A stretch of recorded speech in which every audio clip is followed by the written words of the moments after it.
పరిష్కారానికి భూభారతి చట్టం ఆత్మకూరు మండల కేంద్రంలో నిర్వహించిన భూభారతి చట్టం అవగాహన సదస్సులో పాల్గొన్న ఎమ్మెల్యే రేవూరి ప్రకాష్ రెడ్డి, హనుమకొండ జిల్లా కలెక్టర్ ప్రావీణ్య తదితరులు భూ సమస్యలు పరిష్కరించేందుకు భూభారతి చట్టాన్ని రాష్ట్ర ప్రభుత్వం తీసుకువచ్చిందని పరకాల ఎమ్మెల్యే రేవూరి ప్రకాష్ రెడ్డి అన్నారు. ఈరోజు అంటే 1920 నుండి గత 5 సంవత్సరాలుగా మనం చూస్తే రైతులు ఎన్నో రకాల సమస్యలు ఎదుర్కొంటున్నారు. తన భూమి తను అనేది భద్రంగా ఉంది అనే పరిస్థితి నుండి అభద్రతాభావంలోకి పోవటం వలన ఒక రకంగా ప్రతిరోజు ఒక రకమైన టెన్షన్ పడుతున్న రైతులను చాలామందిని మనం చూస్తున్నాం. మరీ ముఖ్యంగా గత కొన్ని దశాబ్దాలుగా మన గ్రామాల్లో ఉన్న పద్ధతి ప్రకారము సాదా బయానామా రాసుకొని కాస్తు కాలంలో ఉన్న వాళ్ళు చాలామంది రైతులు ఉన్నారు. ఎందుకంటే అమ్మిన వాడి మీద ఒక విశ్వాసం, నమ్మకం గత కొన్ని దశాబ్దాలుగా నడుస్తున్నది. ఏమి ఇబ్బంది లేదు, నాకు కొనుక్కున్న భూమికి కాస్తు కాలంలో నేను ఉన్నాను అని చెప్పి ఒక సంపూర్ణమైన విశ్వాసంతో ఉన్న రైతుకు ధరణి అనేది ఒక శాపంలాగా దాపరిచిందని చెప్పుకున్నట్లో ఎలాంటి అతిశక్తి లేదు. వస్తే పక్కనున్న రైతులు ఎప్పుడైతే ధరణి వచ్చిందో, కాస్తు కాలం పోయిందో, పట్టాకాలంలో ఉన్న అమ్ముకున్న రైతులకు ఒక రకమైన ఆశలకు రెక్కలు వచ్చినాయి. ఒకనికి పడకుంటే ఇంకోటి ఇక్కడున్నవాడే, అన్న ఈ భూమి నీ పేరు మీదనే ఉన్నది, ధరణిలో చూసుకో ఒకసారి అంటే తను ధరణిలో చూసుకోవడం, వచ్చి భూమి మీదకి కబ్జాకు రావడం, ఆ కాస్తుకారికి కొన్నతనికున్న తనకు గొడవలు జరగడం, దాన్ని బట్టి పోయి తహసీల్దార్ దగ్గరికి పోయినా, ఆర్డీఓ దగ్గరికి పోయినా, కలెక్టర్ దగ్గరికి పోయినా మనకు పరిష్కారం లభించకపోవడం, కోర్టుకు పోయే ఇబ్బందికరమైన పరిస్థితులు వచ్చినాయి. మన అందరికీ తెలుసు. ఒక విషయం కోర్టుకు పోతే ఎన్ని సంవత్సరాలు అవుతాయో. మరీ ముఖ్యంగా భూమి సమస్యలకు చాలా సమస్యలు అవుతుంటాయి.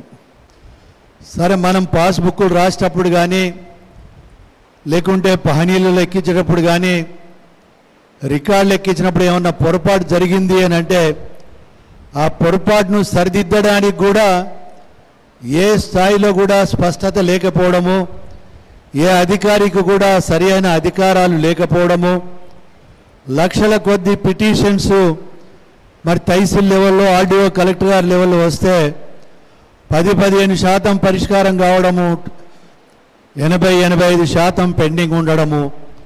ఈ తహసీల్ ఆఫీస్ చుట్టూ, ఆర్డీఓ ఆఫీస్ చుట్టూ తిరగడమే మనకు సరిపోతుంది. ఇది ఒక రకంగా నిత్య కృత్యమైందని చెప్పి ఈ సందర్భంగా మనం చేస్తున్నాం.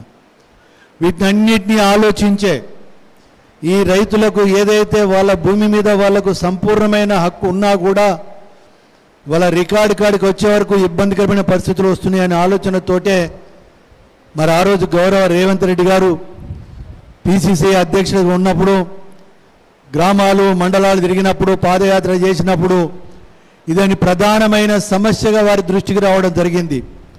అప్పుడే వారు ఒక మాట ఇవ్వడం జరిగింది ప్రజలకు, రైతు సోదరులకు. మేము అధికారంలోకి వచ్చిన తర్వాత, ప్రజల యొక్క ఆశీర్వాదంతో అధికారంలోకి వచ్చిన తర్వాత ఈ ధరణిని తీసుకుపోయి బంగాళాఖాతంలో పడేసి ఒక కొత్త చట్టాన్ని తీసుకురావడం జరుగుతుంది. రైతులకు సంపూర్ణమైన హక్కు కల్పించే విధంగా మేము కృషి చేస్తాము, కొత్త చట్టం తీసుకువస్తామని చెప్పిన విషయాన్ని కూడా మీరు దృష్టి తీసుకొస్తున్నా. ఒక చట్టం తీసుకురావాలి అంటే ప్రజలను దృష్టిలో పెట్టుకొని చేయవలసిన అవసరం ఉంది. అంతేగాని బ్లాక్ మెయిలర్స్నో, లేకుంటే దళారీలను దృష్టిలో పెట్టుకోనో, లేకుంటే రాజకీయ లబ్ధితోటో లేదా రాజకీయ దురుద్దేశంతో చేసే చట్టము ఎప్పుడు కూడా సరి అయిన పద్ధతి కాదు అనే విషయాన్ని మీ దృష్టి తీసుకొస్తున్నాను. రేపు సర్వే జరుగుతుంది. సర్వే జరిగిన తర్వాత అక్కడ కూడా వచ్చిన సమాచారాన్ని క్రోడీకరించుకొని జూన్ 2వ తారీఖు నుండి ప్రతి విలేజ్లో సమగ్ర సర్వే చేసి అక్కడికక్కడే పరిష్కారాలు అందించి, పరిష్కారం కానీ ఏమన్నా ఉన్నా కూడా ఇప్పుడు మీ పరిష్కారము ఫస్ట్ తహసీల్దార్ గారి దగ్గర దొరికే అవకాశం ఉన్నది. తహసీల్దార్ దగ్గర లేకుంటే ఆర్డీఓ గారి దగ్గర దొరుకుతుంది, ఆర్డీఓ గారి దగ్గర లేకుంటే కలెక్టర్ గారు దొరుకుతాయి. 90-95% ఆర్డీఓ గారి లెవెల్లోనే సమస్యలు పరిష్కారం అవుతాయి. ఏమన్నా 5% ఉంటే కలెక్టర్ గారి లెవెల్లో కాకుండా కూడా రాష్ట్ర స్థాయిలో ట్రిబ్యునల్ను కూడా ఏర్పాటు చేసి ఆ ట్రిబ్యునల్లో మీరు సివిల్ కోర్టులో పోవాల్సిన అవసరం లేదు. ఇది మొత్తం పూర్తిగా రెవెన్యూ చట్ట పరిధిలోనే ట్రిబ్యునల్దే ఫైనల్ డిసిషన్ ఉంటుందనే విషయాన్ని మీ దృష్టికి తీసుకొస్తున్నాను. ఈ అవకాశాన్ని ఉపయోగించుకోవాలనే ఉద్దేశంతో మరి ప్రజల దగ్గరికే ప్రభుత్వం రావడం జరిగింది. ఈ ప్రభుత్వం ప్రజల ఆశీర్వాదంతో మరి ముందుకు పోయే ప్రభుత్వం అని తెలియజేసుకుంటూ మరి ఈ కార్యక్రమంలో పాల్గొనే అవకాశం కల్పించిన మీ అందరికీ ధన్యవాదాలు, కృతజ్ఞతలు చేసుకుంటూ సెలవు తీసుకుంటున్నాను. జై హింద్.